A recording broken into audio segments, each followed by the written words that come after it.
추수감사 주일에 예배 자리에 오신 여러분을 진심으로 환영하고 하나님의 은혜와 평강이 이 예배 가운데 흘러차고 넘치기를 간절히 소망합니다.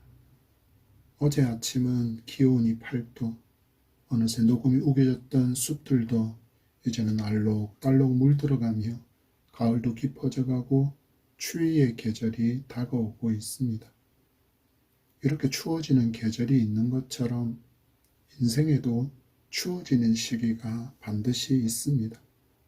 사람들은 기대하지 않지만 시련이라는 이름으로 고난과 고통, 병듦과 실패, 이별 등으로 인해서 세상의 어느 것도 어느 누구도 위로가 되지 않는 그런 추위의 계절이 인생 가운데 찾아옵니다.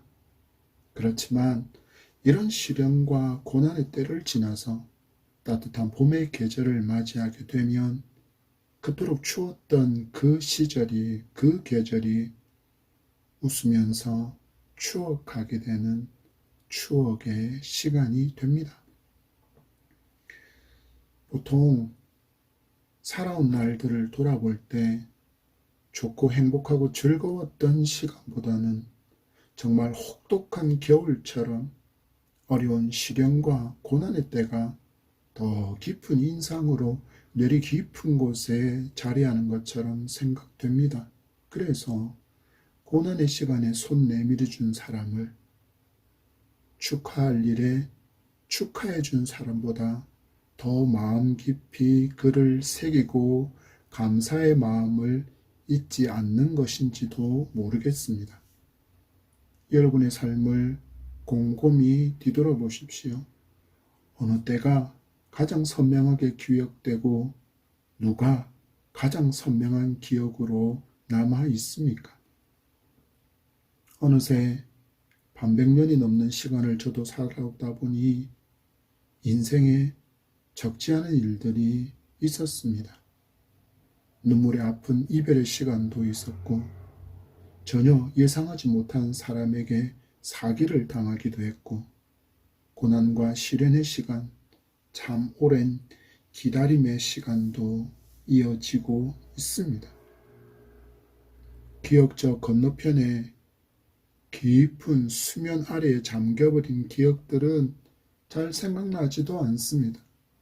그렇지만 만약에 내가 그 기억들까지 여전히 똑같은 아픔과 고통과 눈물로 그대로 품고 살았다면 과연 제가 견딜 수 있었을까 하는 생각도 해보게 됩니다.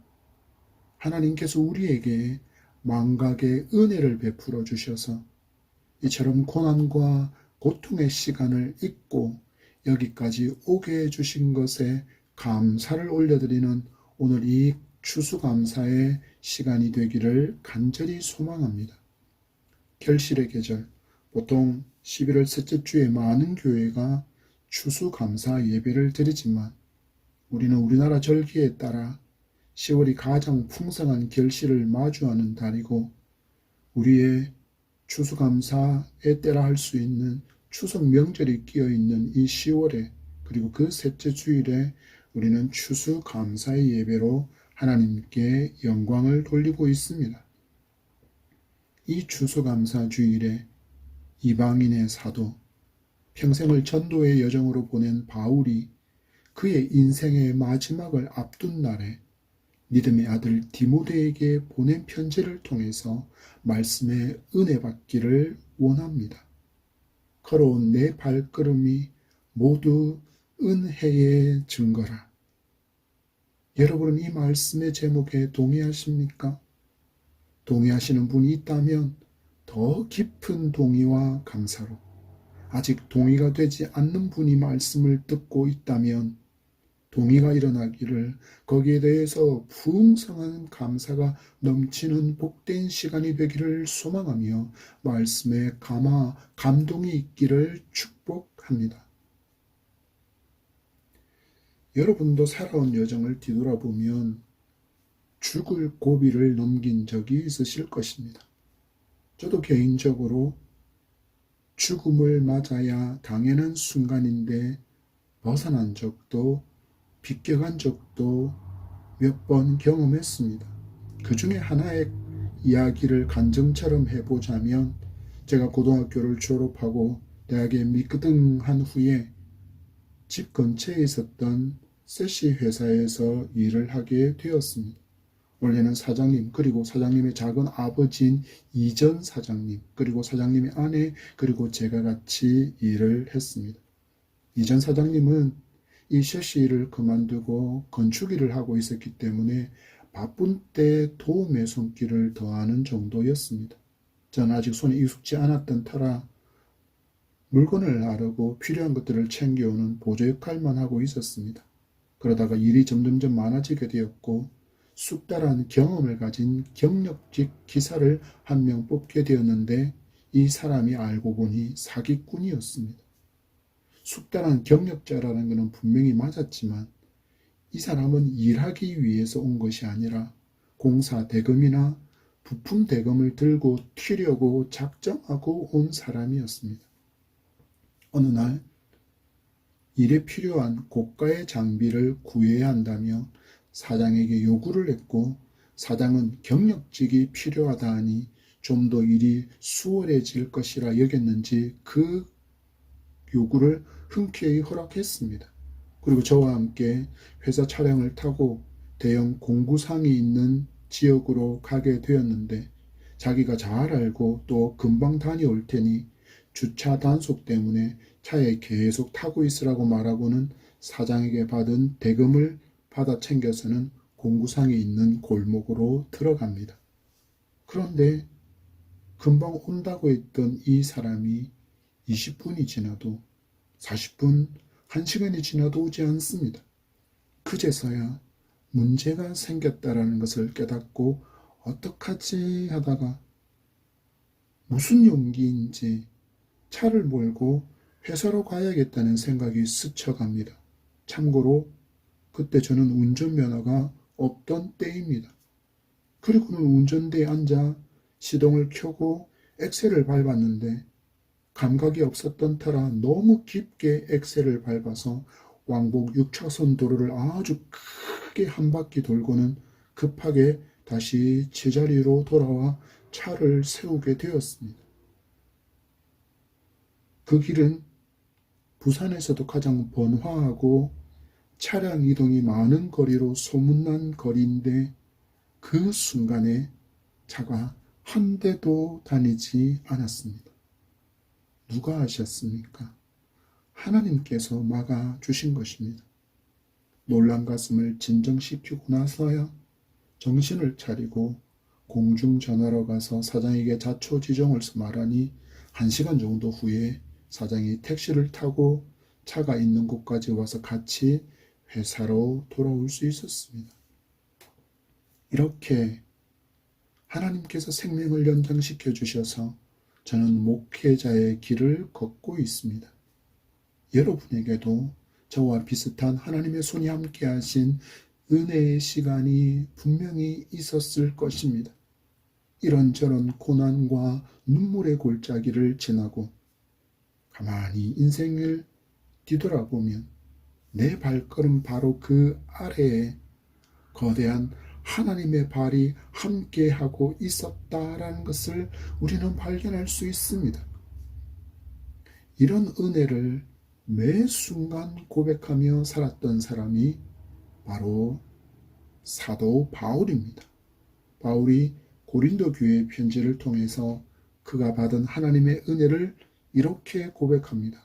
고린도전서 15장 10절 말씀에 그러나 내가 나 된 것은 하나님의 은혜로 된 것이니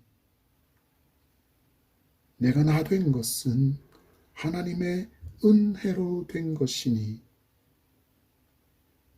내게 주신 그의 은혜가 헛되지 아니하여 내가 모든 사도보다 더 많이 수고하였으나 내가 한 것이 아니요 오직 나와 함께 하신 하나님의 은혜로라. 하나님의 은혜라. 하나님의 은혜라. 그리고 이 받은 은혜와 보호의 손길을 경험했던 그 사건을 구체적으로 기록하는 것이 고린도후서 11장 23절에서 27절에서 기록하고 있는데 잠시 그 내용만 살펴보면 이렇습니다.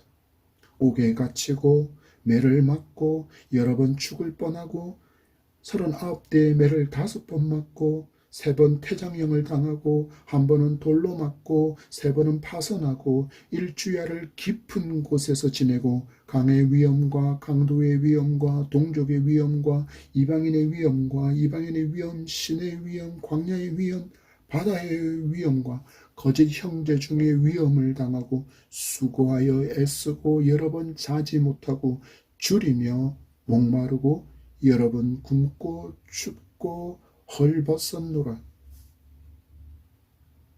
이런 고난과 이런 고통의 시간을 지나 뒤돌아보니 모든 것이 하나님의 은혜의 손길이 함께 있기에 지날 수 있었다라는 그 고백이 먼저 읽었던 고린도전서 15장 10절의 말씀입니다. 내가 나 된 것은 하나님의 은혜라. 여러분, 우리도 마찬가지 인생이지 않습니까? 바울과 같은 고난과 시련, 죽음의 위기는 아니라 할지라도 결코 만만치 않은 인생을 우리도 살아왔습니다. 그 가운데서 하나님은 바울을 지키심과 같이 저와 여러분을 지켜주셨습니다. 이 은혜에 감사하는 추수 감사주일이 되기를 소망합니다. 하나님의 은혜를 늘 경험하며 살았던 바울이 이제 감옥에 갇혀서 죽음을 앞에 두고서는 믿음의 아들 디모데에게 말합니다. 오늘 주신 본문 6절의 말씀입니다. 시작. 전제와 같이 내가 벌써 부어지고 나의 떠날 시각이 가까웠도다. 아멘. 전제라 함은 하나님께 드리는 희생 제물로서 제단에 포도주를 붓는 제사를 의미합니다. 바울은 자신의 인생을 뭐라고 표현하고 있습니까? 자신의 인생을 하나님께 쏟아붓는 제물로 인식하고 있다는 것을 알 수 있습니다. 이처럼 하나님께 드리는 제물처럼 희생과 헌신의 삶을 살았던 바울이 벌써 부어지고 떠날 시각이 가까웠다라고 말합니다. 성도의 삶이 방향을 수정하며 걸어갈 수 있고 살아갈 수 있는 지혜의 길이 있다면 그 하나는 자신이 걸어온 발자국을 뒤돌아보는 것입니다. 그러면 잘 걸어왔는지 어떤지를 단번에 알 수 있습니다. 그리고 두 번째 더 중요한 것은 바로 인간의 일생이 단회적이고 지극히 유한하다라는 것을 인식하며 살아가는 것입니다. 이 두 가지의 삶의 태도를 가지고 살아야 우리는 더욱 중요한 것, 더 가치 있는 것을 선택하고 집중하며 살아갈 수 있습니다. 우리가 인생을 살아가면서 우리는 과연 어디에 시간을 사용하며 살아갈까요? 이런 질문에 궁금증을 가진 사람이 또 있었나 봅니다. 영국의 더 선이라는 잡지에서 보도한 내용을 보면 이렇습니다. 인간의 일생을 평균 80년이라고 정해두고 계산해 보면 시간으로 환산해서 70만 800시간입니다. 그리고 그 중에 제일 많은 시간을 일하면서 보내는데 횟수로 따지면 26년을 일하고 시간으로 바꾸면 22만 7,760시간 동안을 인간은 일합니다. 그리고 그 다음으로 잠자는데 무려 25년의 시간을 사용하는데 그 시각이 23만 9천 시간 정도입니다. 3위가 TV나 영상을 시청하며 10년의 시간을 사용하고 8만 7,600시간이 됩니다. 이어서 먹는 시간이 6년으로 5만 2,560시간, 전화 받는 시각이 4년으로 3만 5,040시간, 화장실 가는 시간이 3년으로 26,280시간, 부엌에서 보내는 시간이 여자를 기준으로 5년, 2년과 5개월, 그래서 21,840시간, 약속이나 교통수단을 기다리며 보내는 시간이 2년의 시간으로 17,520시간, 그리고 화내는데 사용하는 시간이 무려 2년으로 17,520시간, 이성을 바라보면서 보내는 남자의 시간을 남자의 기준으로 볼 때 1년의 시간 동안 지나는 이성을 바라보는데 그 시각이 8,760시간, 그리고 몸 단장하는 시간, 화장을 하고 꾸미는 시간이 여자를 기준으로 볼 때 136일, 3,276시간입니다. 그리고 마지막으로 미소 짓는 시간이 평생 동안 88일로 2,112시간이라고 합니다. 어떻습니까, 여러분?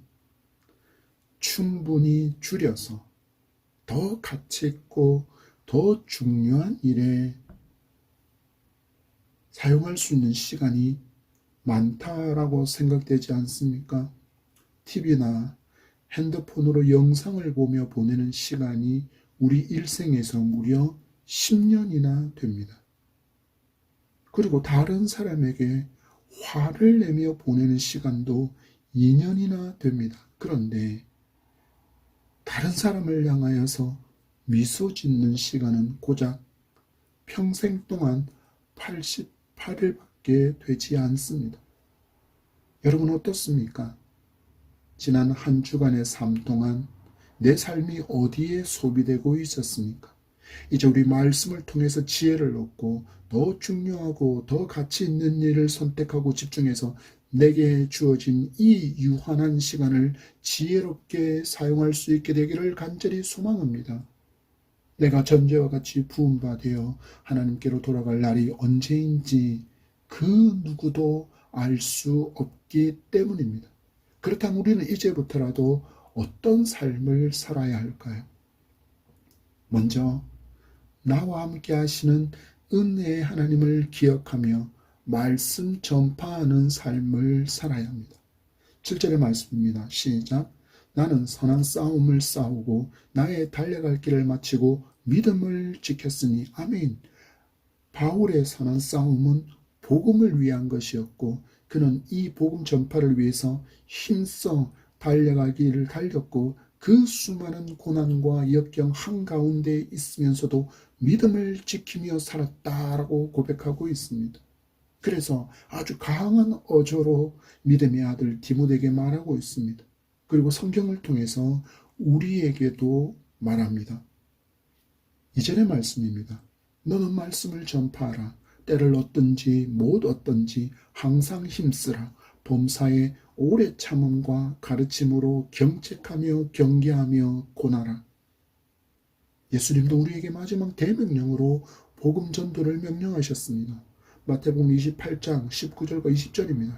그러므로 너희는 가서 모든 민족을 제자로 삼아 아버지와 아들과 성령의 이름으로 세례를 베풀고 내가 너희에게 분부한 모든 것을 가르쳐 지키게 하라. 볼지어다 내가 세상 끝날까지 너희와 항상 함께 있으리라 하시니라. 아멘. 여러분, 이보다 가치 있는 일은 없습니다. 생명을 구하는 길, 죽은 영혼을 살리는 길은 하나님께서 너무나도 기뻐하시는 일이기 때문이고 우리에게도 기쁨이 되고 우리의 감사의 제목이 되는 일이기 때문입니다. 지금까지 여러분이 뿌린 복음의 씨앗은 그 양이 얼마나 될까요? 그리고 뿌린 복음의 그 씨앗을 열매로 마주한 것은 얼마 정도나 됩니까? 우리가 뿌린 그 복음의 씨앗이 열매로 마주할 때의 기쁨은 무엇과도 비교할 수 없습니다. 그렇지만 내 눈에 보이지 않는 열매도 있다는 것을 기억하시기 바랍니다. 여러분이 뿌린 복음의 씨앗이 예담한 교회의 열매가 되지 못했다고 할지라도 여러분이 전한 복음을 듣고 하나님을 믿고 하나님을 따르는 성도가 되었다면 하나님께서 아주 큰 기쁨을 얻으신 것입니다. 이 영원 추수의 감사가 이후로 우리 인생에서 마주할 추수감사주일에 가장 크고 놀라운 감사의 제목이 되기를 축복합니다. 하나님께서 이를 반드시 기억하시고 복 주실 약속이 있기 때문입니다. 다니엘서 12장 3절입니다. 지혜 있는 자는 궁창의 빛과 같이 빛날 것이요 많은 사람을 옳은 대로 돌아오게 한 자는 별과 같이 영원토록 빛나리라. 아멘.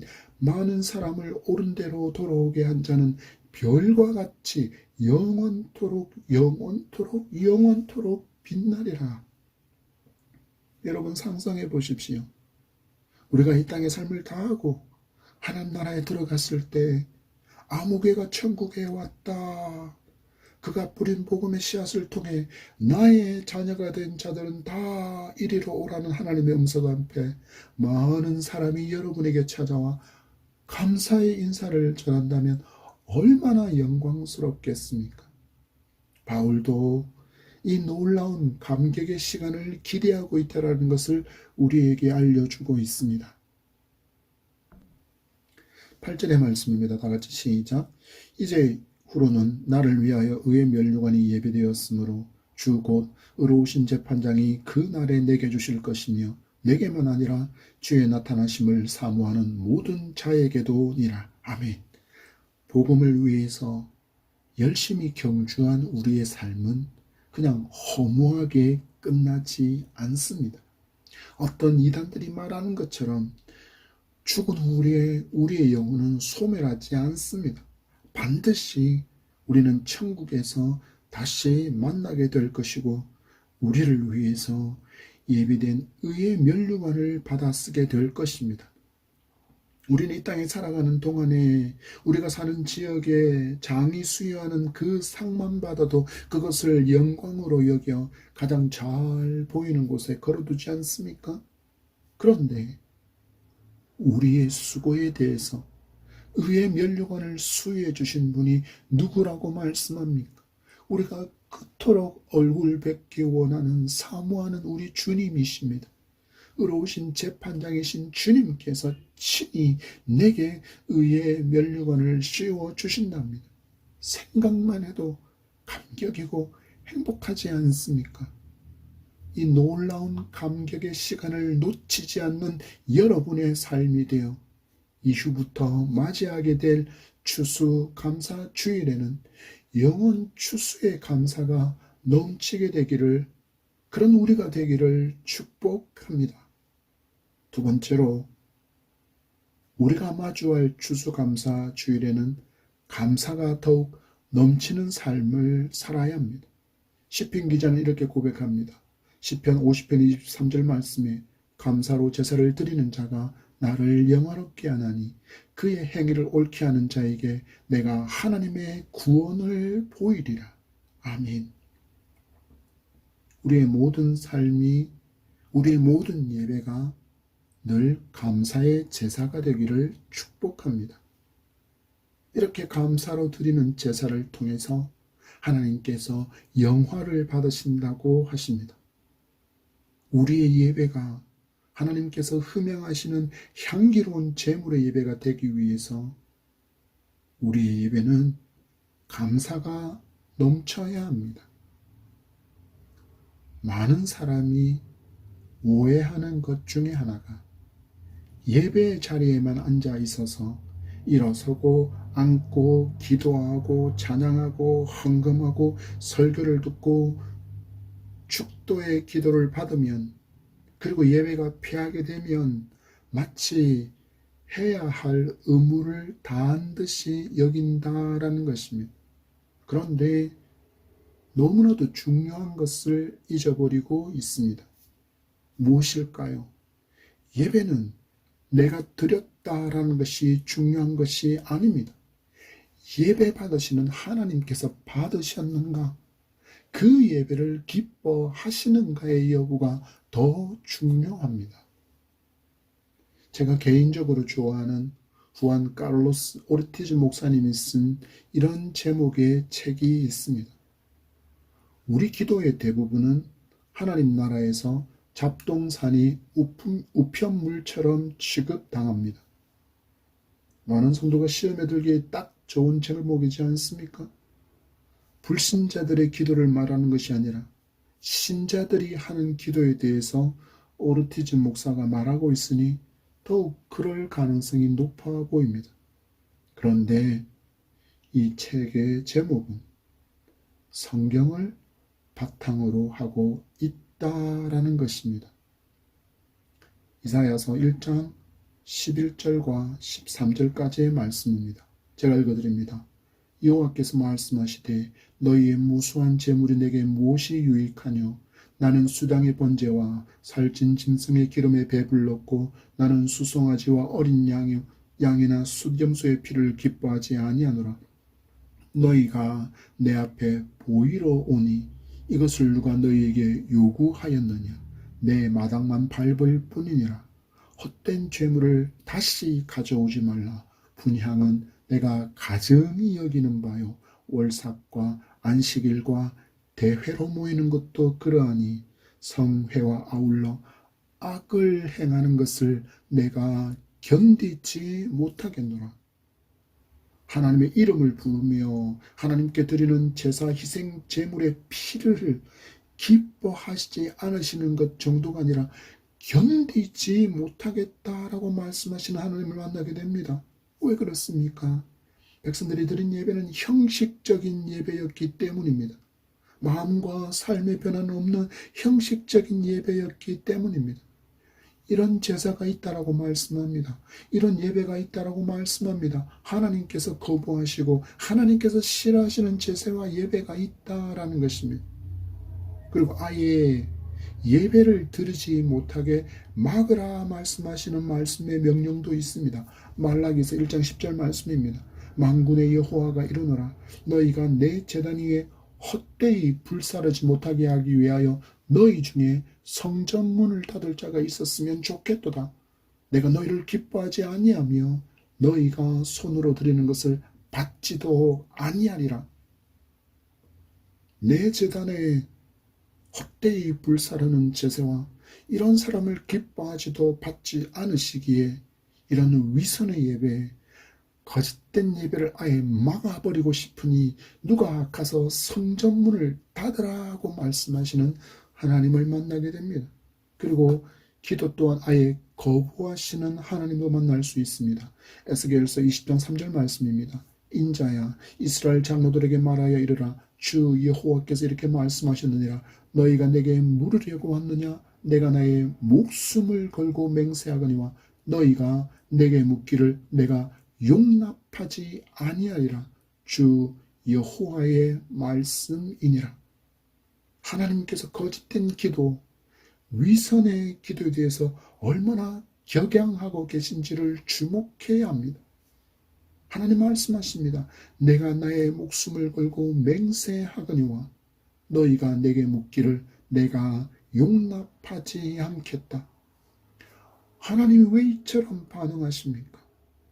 이스라엘 백성은 하나님과 함께 많은 우상에게도 제사하고 기도했기 때문입니다. 하나님께 물으러 오는 것은 마치 점을 치러 오듯이 나왔다라는 것입니다. 하나님은 당신의 자녀들을 너무나도 사랑하셔서 당신을 향한 사랑의 일도 다른 존재에게 뺏기고 싶지 않아 하시는 질투의 하나님이시기 때문입니다. 출애굽기 34장 14절 말씀입니다. 시작. 너는 다른 신에게 절하지 말라. 여호와는 질투라 이름하는 질투의 하나님이니라. 이사야서 42장 8절입니다. 시작. 나는 여호와이니 이는 내 이름이라. 나는 내 영광을 다른 자에게 내 찬송을 우상에게 주지 아니하리라. 아멘.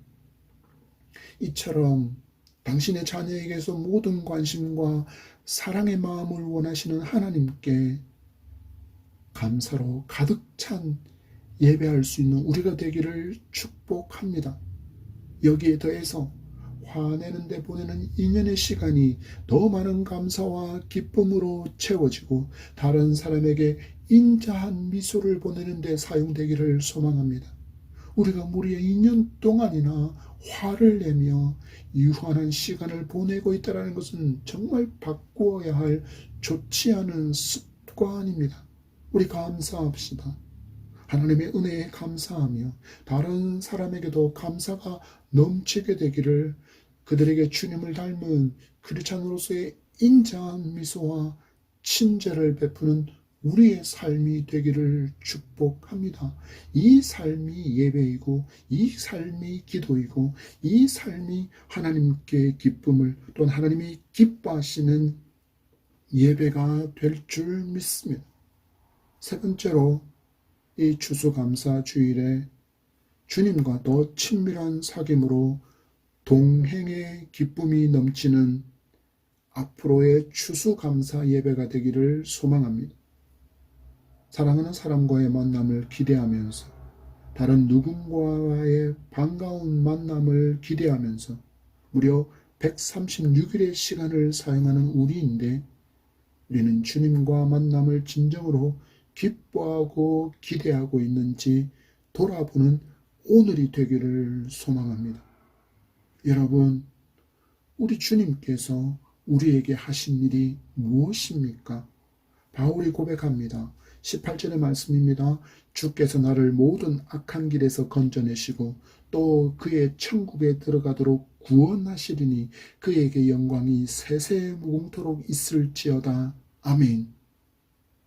주님께서 악한 일에서 건져주신 결과로 천국에 들어갈 수 있도록 우리를 구원해 주셨습니다. 나에게 영원한 생명을 주시기 위해서 당신을 희생의 제물로 드리신 주님이신데, 이 주님을 만나는 예배로 나오는 우리의 마음이 주님을 만나는 기대로 덜떠 있는지, 기뻐하는지, 감격과 설렘으로 준비하고 있는지 돌아보며, 혹시 잃어버린 것들이 생각났다면 회복하는 풍성한 은혜가 이 시간 있기를 축복합니다. 온 우주를 통틀어서 가장 나를 사랑하시는 나의 신랑을 만나러 오는 길인데, 마치 이혼 도장을 찍기 위해서 가정 법원에 가는 부부와 같은 얼굴로 예배의 자리에 오지 않아야 합니다. 우리 기쁨으로, 우리 설레는 마음으로 기쁨과 넘치는 감격의 예배를 드릴 수 있도록 내게 베풀어 주신 그 놀라운 구원의 은혜를 늘 묵상하는 성도가 됩시다.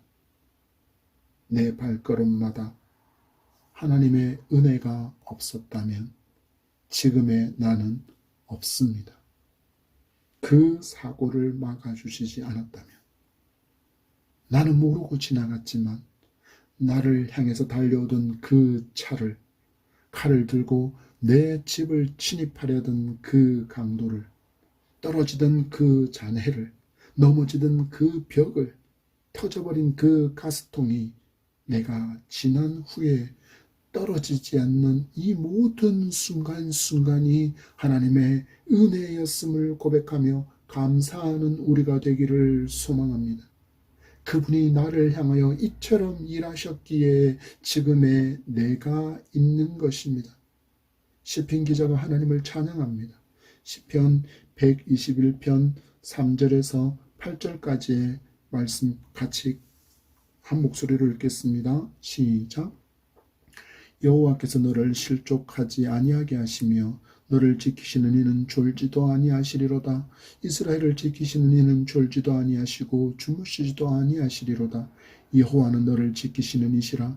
여호와께서 내 오른쪽에서 내 그늘이 되시나니 낮에 해가 너를 상하게 하지 아니하며 밤에 달도 너를 해치지 아니하리로다. 여호와께서 너를 지켜 모든 환난을 면하게 하시며 또 내 영혼을 지키시리로다. 여호와께서 너의 출입을 지금부터 영원까지 지키시리로다. 아멘. 이처럼 우리와 동행하기를 기뻐하시는 하나님을 우리도 기뻐하며 감격하며 설렘으로 매일의 삶을 살아갑시다. 그 기쁨과 감격과 설렘과 풍성한 감사가 이 추수감사주의를 통해서 영광 돌리게 되기를, 그리고 우리 남은 생애를 통해서 마주할 추수감사주의를 통해서 더 큰 감사의 제사를 드리는 기쁨이 있기를 축복합니다. 말씀을 맺습니다. 아무리 생각해도 모든 것이 은혜가 아니고는 설명이 전혀 되지 않는 것이 우리의 지금까지의 삶이었습니다.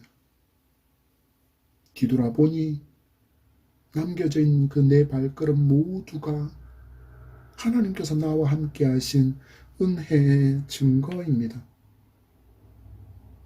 우리의 남은 삶이 우리의 인생의 유한함을 기억하며 더 가치 있는 것, 더 중요한 것, 곧 영혼 구원을 위해서 내 시간을 사용함으로 영혼 추수의 감격과 기쁨의 감사가 넘치는 우리의 삶이 되기를, 우리의 남은 생애가 되기를 소망합니다. 또한 감사로 내 삶이 모든 것이 예배가 되게 하는 삶을 살아서 더 감사가 넘치는 여러분의 삶이 되기를 소망합니다. 마지막으로 주님과 동행하는 기쁨이 더 깊어지고 풍성해지는 삶으로 남은 우리의 인생의 매 순간이 감사로 채워지기를 소망합니다. 오늘보다 내일이 더 풍성한 감사로, 내일보다 남은 우리의 삶이 전제와 같이 부어지는 그날까지 감사로 더해지게 되기를 축복합니다.